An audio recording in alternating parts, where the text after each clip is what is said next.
de noticias. Bueno, lo anunciamos antes de la pausa. Ya está con nosotros Jaime Saavedra, ex director de la DINALI. ¿Cómo le va, Jaime? Bienvenido, buen día. Bueno, muchas gracias por la invitación. Un gusto estar acá, un gusto estar contigo también. El placer es todo mío, todo nuestro de recibirlo. Hace pila que teníamos ganas de hablar con usted. Pero bueno, y además la coyuntura además lo amerita por estas horas. Quiero agradecerle además porque, bueno, usted está trabajando en Argentina. Sí. Va y viene. Voy a leer el cargo suyo nuevo porque es bastante extenso. Es asesor del director general del Servicio Penitenciario Bonaerense, del Ministro de Justicia y Derechos Humanos de la provincia de Buenos Aires. Cuénteme un poquito de eso antes de pasar a los temas de coyuntura nacional. Es una larga historia en realidad. Desde el año 2014, desde Argentina, vinieron muchas veces, muy seguido, a ver algunas de las cosas que nosotros estábamos haciendo en cárceles en términos de trabajo y capacitación para los privados de libertad y también para los liberados. Pero venían muchos, recibíamos no menos de 6 delegaciones por año.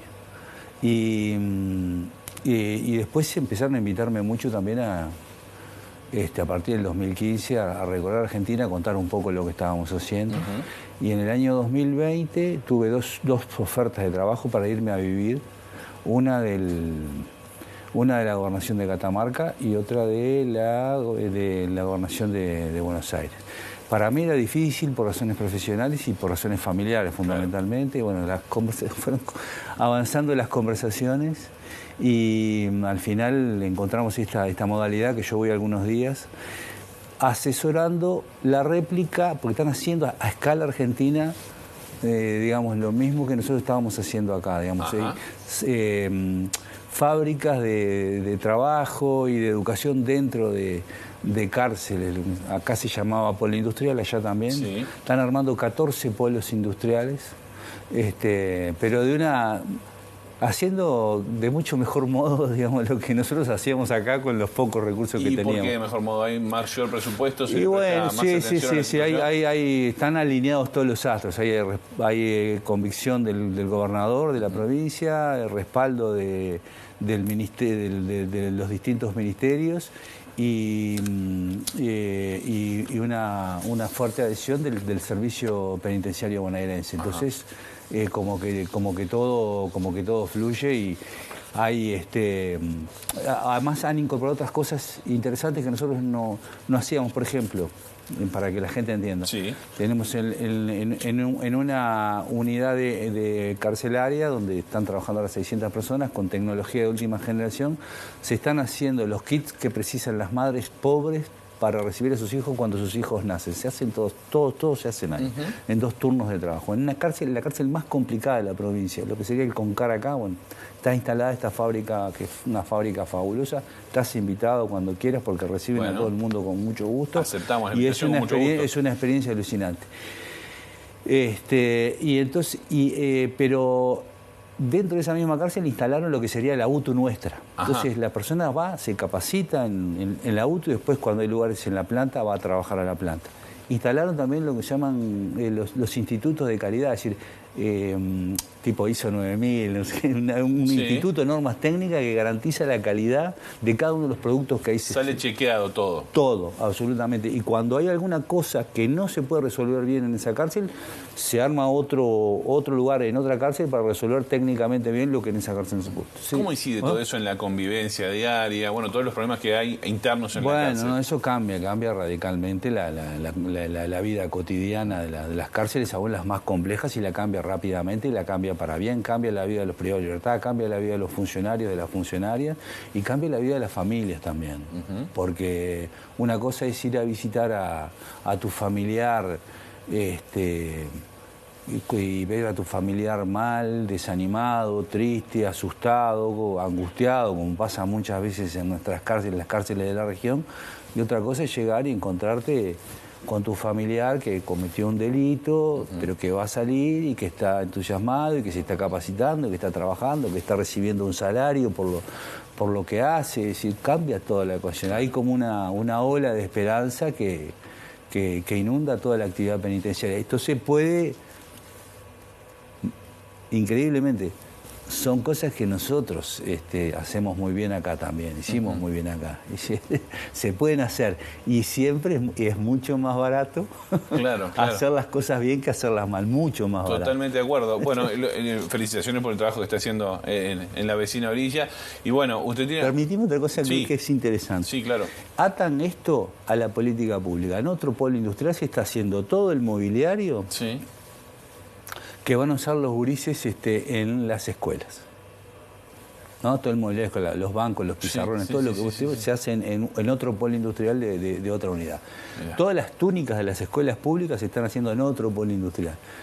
Esto es un movimiento muy, muy interesante que los argentinos en la provincia de Buenos Aires han hecho y que después rápidamente se ve reflejado en las tasas de reincidencia. Sí, y además de esos buenos resultados, imagino yo que se quieren emular en otras cárceles. Claro, sí. Ahora, ¿cómo se hace para alinear los astros, como usted decía, lo que está pasando en algunas cárceles argentinas, para traerlo acá? Que nosotros parece que estuviéramos todo lo contrario. Hace poco, 28 de diciembre, un incendio intencional además, donde 6 personas murieron, 6 personas privadas de libertad murieron. Es una situación muy compleja. Estamos ante un nivel récord, creo yo, más de 15.000 personas privadas de libertad. ¿Cómo se hace para intentar de alguna manera, bajar la pelota al piso y cambiar un poco esta situación? Bueno, a mí me parece que estamos en un momento bisagra donde se abre una gran oportunidad, pero depende fundamentalmente de la política, ¿no? Es decir, viene año electoral, año de promesa. Y a mí me parece que los partidos políticos todos tienen que hacer un movimiento de reflexión interna, digamos, de discusión interna para definir bien qué es lo que quieren hacer con las cárceles en Uruguay, hacia dónde quieren caminar. Cuando esto se laude en las elecciones internas, digamos, sentarse a conversar para ver qué cosas podemos construir en conjunto. Y proyectarnos hacia adelante, ¿no? Pero tiene que ser este año, porque ¿qué sucede si no? Que es una de las preocupaciones que yo he tratado de transmitir a la gente que viene a conversar conmigo de estos temas. Si esto no ocurre este año, entonces nosotros vamos a tener 5 años más de penuria. Porque tiene que haber un acuerdo multipartidario y ese acuerdo multipartidario tiene que reflejarse en el presupuesto, porque si no se refleja en el presupuesto del 2025 no va a haber política pública. Y en este estado de cosas, si no hacemos esto, cada día que venga va a ser peor que el anterior. Ahora, ¿el sistema político le interesa a la población carcelaria? Bueno, hubo un antecedente que yo creo que un antecedente interesante fue en el 2010. En el 2010, el ministro Bonomi logró articular esto. Es decir, hubo un acuerdo multipartidario, eso se reflejó en el presupuesto. Después la vida política y el hecho de que la seguridad se transformó en un botín electoral. O en un botín electoral enturbió todo. Y la segunda administración de Bonomi ya no tuvo, desde mi modestísima opinión, la misma energía que tuvo la primera administración Bonomi. Pero esto quiere decir que si en el 2010 pudimos, yo creo que quiere decir que la clase política, a mi juicio, está en condiciones de volver a hacerlo, ¿no? Pero además es, repito, a mi juicio fundamental, porque la situación es dramática. ¿No? O sea, no es dramática. Esto que pasó es una tragedia inenarrable, ¿no? Por las personas que murieron, por las familias involucradas, por lo que representa para la vida del CONCAR, para el país todo. Decía un colega tuyo hace pocos días, y debe ser así, porque yo por lo menos yo ya soy viejito, tengo 60 años, no recuerdo caso similar, que es el hecho criminal más grande de toda la historia de la criminalidad en Uruguay. Sí. ¿No? Es una tragedia imponente.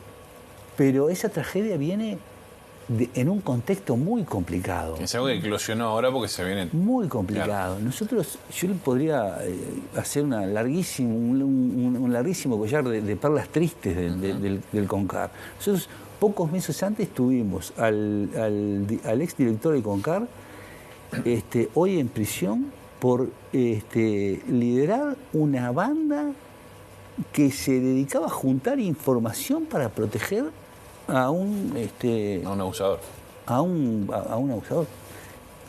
Desde el 2015, es decir, en el 2016, se duplicaron los homicidios en el CONCAR, las muertes violentas. Tuvimos un salto, se duplicó. ¿Sí? Sí. Esto es una larga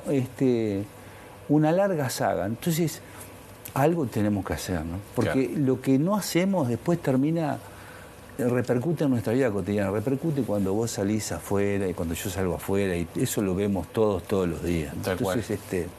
Tal cual. Bueno, este es el año, ¿no? Yo creo que este es el año. Ahí está. Para mí este es el año. Pero con esta advertencia, ¿no? Si lo que no hagamos este año como sociedad, entonces ya difícilmente lo podamos hacer hasta el año 2030, lo cual sería una tragedia. Sí. Una tragedia. Saavedra, hace pocos días el ministro del Interior, Nicolás San Martínez, que comparece además hoy en el Parlamento para brindar explicaciones por el tema de seguridad en nuestro país, señaló, reinauguró un sector del CONCAR con nuevas plazas para descomprimir un poco la situación de hacinamiento. ¿Más plazas es la solución? Bueno, no, ahí todo esto dicho con respeto, pero el ministro es el ministro y yo soy un carcelero, digamos. Pero ahí las expresiones del ministro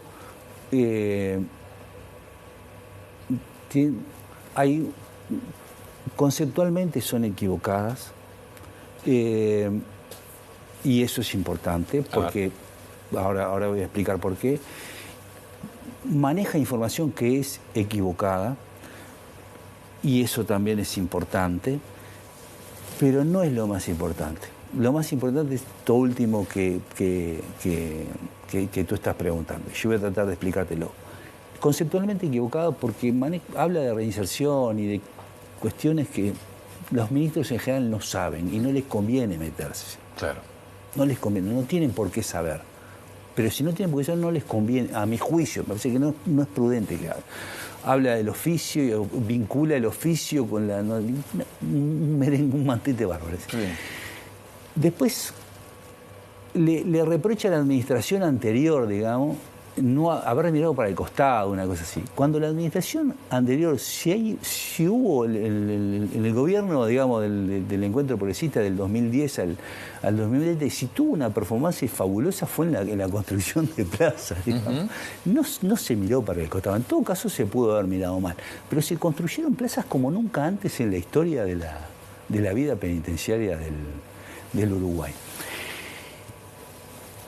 Entonces, la confusión conceptual y el mal manejo de la información no lo van a ayudar al ministro, todo esto, repito, dicho con todo respeto, a cerrar una administración penitenciaria cuya suerte ya está echada, ¿no? Es decir, pensando mal y manejando mal la información, no lo ayuda a él, no es que no me ayude a mí no me afecta en nada, no lo ayuda a él. Pero lo más importante es el norte, es decir, agregar plazas al CONCAR es exactamente lo contrario de lo que hay que hacer.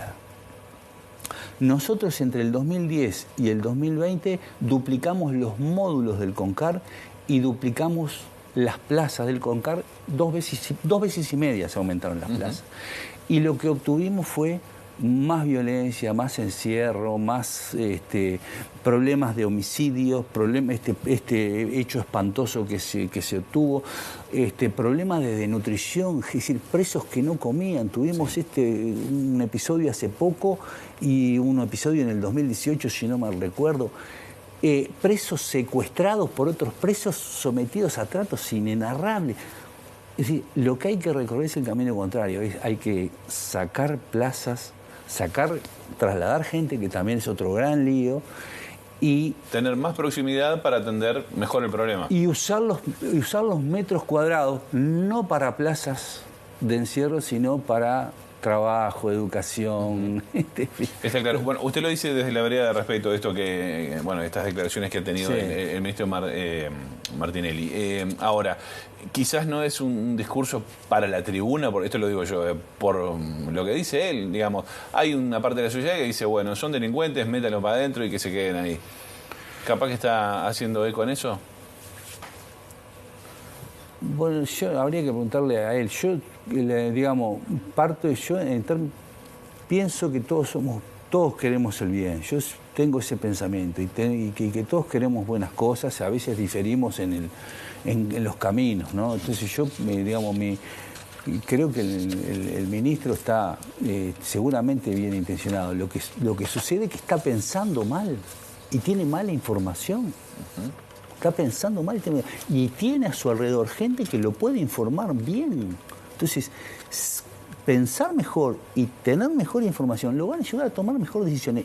Y yo, si tomo mejores decisiones, todos vamos a ser más felices. Me queda un minuto. Usted Sí. tiene un blog que es súper interesante, recomiendo la Muchas lectura. gracias. ¿Cómo es que se llama? La tecnología del amor. La tecnología del amor.blogspot. Ahí está. Ahí está. Bueno, allí lo pueden encontrar, que es una lectura muy, muy agradable, lo hace muy ameno. Muchas gracias. Brevemente, usted hizo varias reflexiones a propósito de toda esta situación que está pasando, pero hay que preguntar por, bueno, la reincidencia y si hay chances de rehabilitación, porque usted lo menciona allí también. Bueno, ahí esta administración hizo una cosa muy interesante, que es un paso modesto, primer paso, pero era un paso necesario, que fue medir la reincidencia. Hoy sabemos que 7 de cada 10, porque se midió, antes no estaba medida, 7 de personas de cada 10 a lo largo de 3 años vuelven a delinquir. Eso es una locura. Es una locura, es uranio enriquecido en la convivencia cotidiana. Entonces, nosotros tenemos que trabajar en cárceles y tener cárceles más razonables para que los compatriotas que hoy tenemos en cárcel, que son toda gente muy, muy pobre, porque hay una estrechísima relación entre cárcel y pobreza, vuelvan a la vida en comunidad. No estoy hablando de los casos más espantosos, estoy hablando de los casos que son los más comunes, de gente que tuvo muchas dificultades en la vida, que por alguna razón eligió la vida de delito, y que si nosotros le mostramos otra perspectiva, enseguida se suman, pero le tenemos que mostrar otra perspectiva. Claro. Entonces, hoy tenemos tasas de residencia que son inadmisibles, conspiran contra el buen vivir, contra el Uruguay que podemos tener y que queremos tener. Y sobre eso, a mi juicio, hay que trabajar rápidamente. Una cosa importante, si me permitís, sí. Brevemente, porque sí, muy brevemente, no, muy brevemente. Tengo el carcelero acá que me... Es un acuerdo multipartidario, sí. Y ese acuerdo multipartidario tiene que pensar cosas concretas para cárceles concretas. No son solo proposiciones generales, planes concretos, proyectos concretos, como por ejemplo modificar el CONCAR, modificar la cárcel de mujeres, modificar la cárcel de Canelones, que también es un escándalo, Rivera, Maldonado. Hay una serie de unidades penitenciarias sobre las que nosotros tenemos que trabajar. Es un acuerdo conceptual, estratégico y que reconoce de proyectos concretos que deben ejecutarse. Veremos qué pasa después de las internas. Ojalá haya un diálogo ahí. Jaime Saavedra, dejamos esta charla a cuenta de más, porque hay muchos temas para seguir dialogando. Bueno, así que muchas gracias y un placer que haya venido. Un gusto, gracias a ustedes, un placer. Un gustazo, hasta pronto.